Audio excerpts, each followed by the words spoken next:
Red Box Global A Woods and Oulton Escalators and Lifts, who once again supporting the live stream for the BMW Car Club Racing Championship here at Oulton this weekend. Red lights go on then, the race about to get underway, lights go out and away they go. Good start by Mike Cutt from pole position, a good start too by Rick Kerry from the second row of the grid. Kempton trying to go through on the inside there, it's getting very congested into Oulton corner, a bit of a touch in the mid-pack. Do they all make it through? But it looks like the first dozen or so cars have certainly. One of the Cup class cars is running out a bit wide, but hopefully we'll be able to get back onto the circuit without too much trouble. So down towards Cascades for the first time, and it is Rick Kerry from the second row of the grid, I think, that has got into the lead of the race. See the M2 car right up there, Paul Cook returning to the series this weekend. There's somebody way up the road. It's Mike Cutt, yeah. And Paul Cook's gone right round the outside of one of the M1 cars. He's trying to get past Rick Kerry too. So Paul Cook absolutely flying there in the second division car. Not quite the power of the cars up front, but perhaps on cold tyres. Paul Cook a bit more confident than those around him. It's David Kempton, I think, isn't it, that's gone slotted back into third place ahead of Cook as they turn their way onto the Britain chicane, hopping up over the curbs there. Car number 26, Paul Cook, but Mike Cutt, who hasn't won since the first meeting at Donington, is flying off into the distance. He has, it is indeed. So it's Cutt leading the way then, Kerry in second, David Kempton in third place. A move being made a bit further back by Michael Pensaval, who's a new driver that's the Jazz Safra car, actually, the 140 car rather than the 146 car, which is just ahead, isn't it? Michael Pensaval in the 146, Jazz Safra in the 140 car, one of the Invitational class runners this weekend. So they both actually passed Paul Cook, didn't they, using that extra power. They've got Paul Cook having a bit of a moment there, going up Clay Hill as he tried to get back past him. This is him returning. It's given Graham Crowhurst some extra competition, isn't it, in M2? We've seen Crowhurst win all the races, both races at Brands, both races at Silverstone, but he's trailing Paul Cook at the moment with Gary Hufford's M1 car between them as they turn their way onto Lodge Corner on what is this opening lap of the race. We'll pick up some of the other classes as we go on, but the M-powered cars cross the line. We might cut ahead of Rick Kerry, the double winner from Silverstone last time out. Yep, so Kerry is 1.39 seconds back at the beginning of the lap. That's not as much as I thought it might be, given how far Mike was on the run down towards Shallows Corner on the first lap. So we'll see if Rick Kerry can reel him in a little bit. I can see Joe Geach in another of the 1 Series cars out of our window making up some ground. The other 1 Series car being at the front there, which is, well, towards the front, that's Rick Kerry, but he's got David Kempton right behind him as well. Oh, big Bummy's had a big moment at Oulton, has gone into the tyre wall. Number 6, I think that is, Ian. So that should be Neil Bray in his Invitational car. Yeah, so making his debut in the BMW Car Club Racing Championship. Unfortunately, he's picked up a little bit of damage on the way, and that's David Kempton, who is pulling off down there at Shallows Corner, and it looks like he may well be out of the race. Has he got broken front suspension there, or is that just a bit of an illusion how it looks? Hard to tell, isn't it, from the distance that we're looking at. But David Kempton then, who was a winner at Silverstone last time out, was out of the race there. So down towards us they come at Hislops then.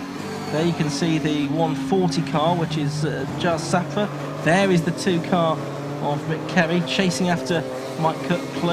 Up Clay Hill they go. 10 minutes of the race still to go. We're only on the second lap, of course, but Mike Cutt still leading here. He led by 1.39 seconds at the beginning of the lap. We'll see what that gap is as they come through to complete lap 2, but I don't really sense that Rick Kerry's made it much headway towards him.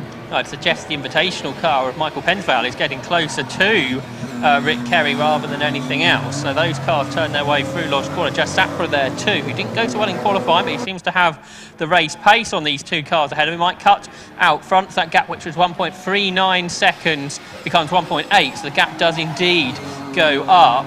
There's Paul Cook, he's your M2 leader, still ahead of Graham Crowhurst with Gary Hufford's car between them. If we look back to the 6-cylinder class, it was Jim Benson that was leading at the end of the first lap, but it was pretty tight in that, so we'll try and pick that up as the race goes on. Just looking out the window, they're almost side by side, in fact, because Darren Ball is with him, so a good battle in the 6-cylinder battle, just heading through Oulton. We'll pick that up later in the race. Yep, leaders though making their way down towards Shallows Corner once again. It's the 3rd place car, Michael Pensaval, the Invitation class car that was fastest on circuit on the last lap of 151.87, and right on terms there with Rick Kerry. Jazz Safra's gone with him as well as they pass that stricken car of David Kempton. who gave me lots of notes to talk to about him, but not much point in doing that now, as the group heading towards Britain's chicane. Then a bit of curb being taken by Pensaval, who's a bit sideways through the second element of that. Sapra taking quite a lot of curb as well. So they drop down from Hilltop towards Hislops once again. It's Paul Cook there leading the M2 class in 5th place, ahead of Gary Hufford. He's the next car through. Then it's Graham Crowhurst, who's the second of the M2 cars, in, what's that, 7th position overall. Because on the adjusted scores, Crowhurst is only a point behind Matt Page, isn't he? So they're sort of the 2 championship contenders. There's Neil Bray, though. He's returning to the pit, so good to see that he got it out the tyre. Well, that car's going to have a bit of work on before the race this afternoon. Though, so here before the pit lane will Neil Bray, so that's where he is heading. The leaders will be coming to the end of the lap at the moment. There they are. Is Rick Kerry getting closer to Mike? Oh, no, I don't think he is. But Sapra is getting closer. Pensaval gets up the inside. There's contact between the 2 Invitational cars. You see debris flying off Sapra's car there. And as they battle, and Rick Kerry's able to get away from them and perhaps concentrate going after the leader. And the lead gap did come down to 1.4 seconds. Yeah, absolutely. Best lap of the race for Rick Kerry, a personal best lap of 1:52.40 that time through. Pensaval and Sapra sort of falling over each other a bit there, as you saw through Lodge Corner. You saw bits of little bits of bodywork and debris flying off. Paul Cook still there leading the M2 class for the slightly less powerful but M-engined cars. He's there in 5th place, and then Gary Hufford in 6th. Ben Crowhurst 7th. Looking at what's going on in the 6-cylinder class, well, they've got a bit of an interloper there in the shape of Joe Geach now. He's got himself between Jim Benson and Darren Ball, who are 12th and 13th respectively. Overall, the 2 6-cylinder class leaders. Will try and keep an eye on what's going on in the Cup class as well. That's Matt Page leading at the moment here by about a second over Clive Watson. Matt Page, of course, the overall championship leader too. Clive Watson's got a more powerful car, sort of hold him up at the moment, allowing Page to get away. So Page looking to score maximum points in the Cup class. He's won every race this season except for the first one at Donington. Leaders down towards Hislops once again for the 4th time then. And Sapra not as close to Pensaval as he was on the previous lap. The 1:46 got Pensaval, the 1:40 for Jazz Sapra. Paul Cook still there a bit further back in 5th place. But Kerry hasn't really escaped from those 2, has he? We thought he might be able to focus on getting on terms with Michael Cook, but if anything, Josh, it's been the opposite. Absolutely. Pensaval is the driver with the fastest lap. Interestingly cut quite a bit away from his qualifying pace, a couple of seconds, but that's still enough to keep him ahead of these cars. Rick Kerry, he qualified 4th, and again, he's not quite on his qualifying pace, but the 2 cars behind him, Pensaval and Sapra, are going quicker than they managed this morning, so that could well be the reasoning that they are able to go with Kerry. Rick Kerry in this V8 engined car, the BMW 1 Series. He's in amongst all the M3s around him. They turn their way through Oulton. Another fastest lap from Pensaval, 51.1 now, which is half a second quicker than he managed in qualifying this morning, about half a second quicker too than Mike Cutt, who leads this race just ahead of this battle. So if Pensaval can get past Rick Kerry here in, you kind of suggest he could go after the leader. He's right underneath the rear wing now. Absolutely is. Meanwhile, this is the battle for the 6-cylinder class. Also, well, Stuart Pywell's in there, and he's going to get ahead there of Darren Ball. Jim Benson just a little bit further up the road. That's the battle then coming through Deer Leap and over the line now. So it's Jim Benson leading that class in the number 59 car. He's got a class M1 car just behind him in the shape of Joe Geach, but then it's Stuart Pywell in that gunmetal grey car.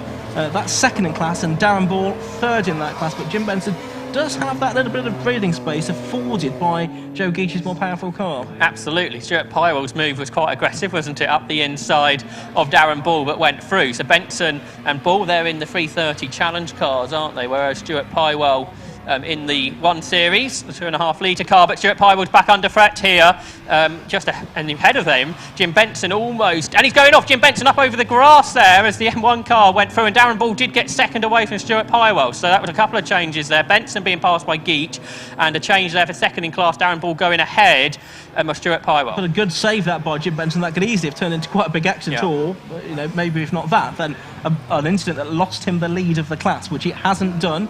The other car involved in that as well now is the 41 car, which is Sonny Gill in another invitation class machine, so not one of the regular championship contenders, so won't be scoring points or taking points away from the regular drivers.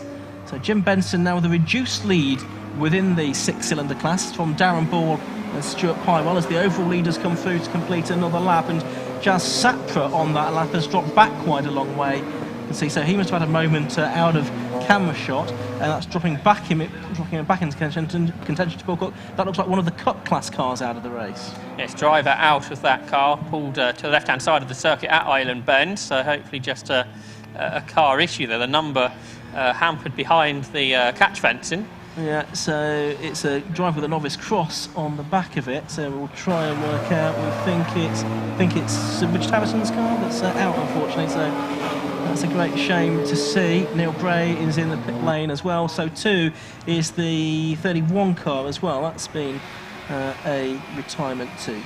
Stuart Pywell right behind Darren Ball again in this battle for second in the 6-cylinder class. 14th overall. Darren Ball is second and a half or so behind Jim Benson. They're all lapping so similar pace, these 6-cylinder cars. They've had good battles all season, haven't they, in sort of in the mid-pack of the race. Sometimes they can get lost, but they are off of our viewpoint. But they're having this great battle, as they have done for most of the season, with Jim Benson leading the way. He's won the last 3 races, Brands Hatch and twice at Silverstone. Darren Ball, the chaser, he's won 4 times. That was the first 4 rounds, both at Donington and both at Castle Combe. And I think we can pick up Matt Page, is he in this group? And he's that's the second place car in the Cup class, isn't number 10, Clive Watson. Yeah. So Matt Page should still just be up the road ahead. Let's just check that. Yes, Matt Page ahead, actually a long way ahead now, in about 10 seconds. Yeah, so this is a battle outside the top 20 that we were just seeing. 2 minutes of the race left to go. This BMW Car Club Racing Championship. That's the Joe Geach car that you can just see. It's not really made any progress away from Jim Benson, despite the fact that it's in a more powerful car. Here you can see the 63 car. No, the 83 car, that is a Gary Burstow, isn't it? The M2 class car, so a more powerful car going through. Leaders on the screen now, though, or more so the second place battle between Rick Kerry and Michael Pensvale as they make their way down towards Cascades, the 1 Series ahead of the M3, but Pensvale right there behind Rick Kerry as they accelerate now off down Lakeside and up towards Island Bend. Not sure if there might be a yellow here to cover the car that's parked from the inside, or whether that's been withdrawn now. It might well have been. So they can race and Pensvale right on the limit, right on the tail of Rick Kerry as they turn their way onto Shellow's Hairpin. Despite their battle, still less than a couple of seconds away from Mike Cutt, our race leader. But Cutt sort of had that gap right from the beginning. You wonder if he didn't make such a good start, whether that could be a 3-car battle for the lead. Well, absolutely right. I think it certainly could be. Michael really did get away very nicely at the start of the race. The others were just jostling for position a little bit, but Cutt was able to get away. We've seen him race regularly, not just in this category, but in other categories as well in this car, with some degree of success. Coming into the final stage of this race, only half a minute to go, so possibly we'll get the last lap board when they come through this time. A big lock-up there for number 3, I think that was, which was Kaz Singh's E46 M3 as he went into Oulton corner. Distraction of attention here in the commentary box, but this battle for second goes on. Into Druids, and Pensvale looking to the inside of Rick Kerry there. Kerry able, though, to sort of tighten his line through the second apex at Druids and hold on, but he feels the need to defend the former BTCC driver. Michael Pensvale making his debut in the BMW Car Club Racing Series right behind, and Kerry just a bit sideways there into the corner, but he's held on okay, using the V8 power to pull him up the hill. Mike Cutt, though, does his personal best lap of the race just in front of him, in front of them. Not the fastest lap of the race, but fastest lap of the championship cars in M1. So that'll be the bonus point for fastest lap for him. 1 minute 51.4. It's 2.5 seconds ahead of these 2 cars now that are battling for second. Almost looked like a bit of a moment there for the third place car, 146 Pensvale there, who is just about 3 seconds behind the leader, but he's got a much better run through Cascades than has Rick Kerry, and is alongside now as they head down the Lakeside straight towards Island Bend. Can he convert this into the move? No, he's took back in behind him there, behind Rick Kerry, but looking to the right-hand side. Kerry covers that off as they go towards the Shellow's Hairpin. Kerry is determined to keep hold of this second place if he possibly can. In a way, it doesn't matter because Pensvale's not scoring points. He's in an invitation class car, but Kerry, a proud racer, he will be so keen to hold on to that second place as we work this final lap. They might catch traffic on this last lap, and actually one of them's gone off, haven't they? I was going to say, because it's such a long lap, we haven't really had to worry about lap traffic until this sort of final half a lap where they might catch them, which could add that bit of extra spice. The second race of the day a bit longer for the BMW Car Club Racing Series, so that might be more of a thing to watch out for there, and a reverse grid race to look forward to this afternoon for the BMWs. But the battle, we continue to watch for second place, climbing up its way up Clay Hill. Rick Kerry's done a great job so far to defend. Just a couple of more corners to do so, Ian, as they catch a couple of slower cars that Mike Cutt's having to deal with at the moment.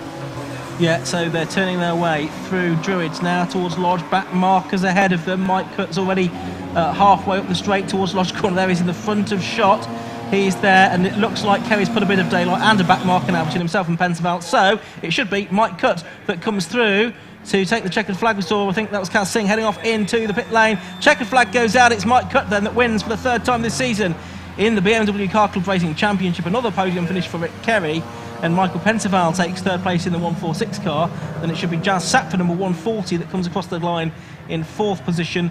Paul Cook is in fifth place, just ahead actually of Gary Hufford. A good scrap with the M1 class car of Hufford, and Graham Crowhurst taking sixth place there. Yeah, Graham Crowhurst might be a bit frustrated to have that M1 car in his way, which has stopped him attacking Paul Cook, which means Crowhurst is just going to fall slightly away from Matt Page in the overall championship, providing Page can win the Cup class. We've still got those guys to finish and the six-cylinder racers, and Jim Benson's dropped back, hasn't he? So the six-cylinder lead has changed, and it should be Darren Ball, who hasn't won for a few months, who should come through shortly to win the six-cylinder class. We're still waiting for them, I think. Yes, they'll be the next group through, I think, though. Darren Ball was just a few tenths of a second ahead of Stuart Pywell, who is yet to win this season. So let's see who arrives first in that class. But Jim Benson, who led most of the race, dropped back, and it is just Darren Ball there ahead of Stuart Pywell, but the smallest the gaps between them, just a third of a second between them. So Ball wins from Pywell, and I think Kevin Denwood, he was third, but he gets passed by Jim Benson on the last lap. So Benson recovering, getting the fastest lap in the class on the last lap, but a moment obviously prior to that in. Yeah, so a couple of laps from the end. It must have been a moment there for the erstwhile class leader Jim Benson, but another good race within Class 6. A dominant win, though, for Mike Cutt. I mean, the lead at the end, 1.75 seconds, but he was never really troubled throughout that race. The gap was already well over a second on the first lap, and Rick Kerry and Michael Pensaval couldn't really narrow that as the race went on. They were probably more focused on battling with each other. Jazz Sapper dropped back a few laps in, didn't he, after a moment. Paul Cook, he went very well in the M2 class, but had the M1 class car of Gary Hufford just behind him as they went over the line, and that separated Cook from Graham Crowhurst. We're still waiting for Matt Page to come through to win the Cup class. However, no cars have arrived at the flag yet. He hasn't taken the flag from the graphic on our screen. No, so that's a little puzzling. Is that his car that came in? Yeah, I'm just trying to see if that's his car that's actually come into the pit lane. I think it might have been on the last lap. So we'll have to. And you have to pass the flag, don't you, to be classified? So that is a one to unless watch. you're Michael Schumacher in the British Grand Prix, of course. Anyway, so the rest of the field come in. We'll see what the results are classified as in due course. Class 6, that was a good battle again in Class 6, wasn't it? I mean, Darren Ball and Stuart Pywell, they were only separated by 0.3 of a second at the end. Absolutely, and we have to find out what happened to Jim Benson, who was right in that battle, but it's a very competitive class, as I was saying earlier during the race here, and because they're in the mid-pack, sometimes we sort of lose focus of what's going on there in the six-cylinder class. For sort of the mid-speed cars, but they do have a great race, and the likes of Darren Ball and Jim Benson, those cars of course coming from the 330 challenge from last season. Yeah, and Darren Ball of course leading the Class 6 Championship coming into this weekend, so he does extend his advantage. Jim Benson hasn't done all of the rounds this year, I don't think, or at least hasn't had much success in all of them, and therefore is a little bit further back in the standings. So we've got drivers heading into Parc Fermé. And again, we'll hopefully hear from class winners this time, as well as our overall winner, Mike Cutt. Jacob Harris will be down there in the pit lane by the podium in a moment. You can see that he's ready and waiting for drivers to be brought to him for a chat. Don't forget, another race today for the BMW Car Club Racing Championship, and whether you're here at the circuit or watching on the live stream, we've got two more races to come before the lunch break as well. We've got the Protec Shock Sports Specials coming up next. And then we've got the RLM Racing Bike Sports Championship also coming up before the lunch break as well. And then 5 races this afternoon, the first of which will be the highlight of the day, the 2-hour Tikiwa Club Enduro race. So lots more still to come here at Oulton Park today. If you are at the circuit, you can follow what's going on. If you go to the 750 Motor Club website, 750mc.co.uk, you'll find links there to both the live timing, so you can see the timing information that we can see here in the commentary box, and also the live stream as well. But I know that many of you will be already watching the live stream, so greetings to you wherever you're watching us all around the world from what we've seen on the messages that have come up on our screen. So, the BMW Car Club Racing Championship comes to an end. So many cars in the credit, and they're still funneling their way into Parc Fermé. So fantastic to see the growth of this series. Well, really, it started strong, didn't it, with 20-odd cars at Castle Combe last year was the first race, and it's consistently been in the 30s this season. And I'm sure with Snetterton and the Silverstone Grand Prix circuit to go, it'll just continue at those 2 rounds. Right, I can see a driver with a garland around his neck, I think. So I think we're now going to be in a position where we can go down to Jacob Harris in the pit lane. Jacob, down to you. Down here by the podium, we have M2 winner Paul Cook. Paul, tell us about your race. Cracking start. Had a really good exit off the grid. Got up to about 3rd in the first corner. Then couple got mustered out by a couple of M1 cars, sort of tucked in and put my head down really.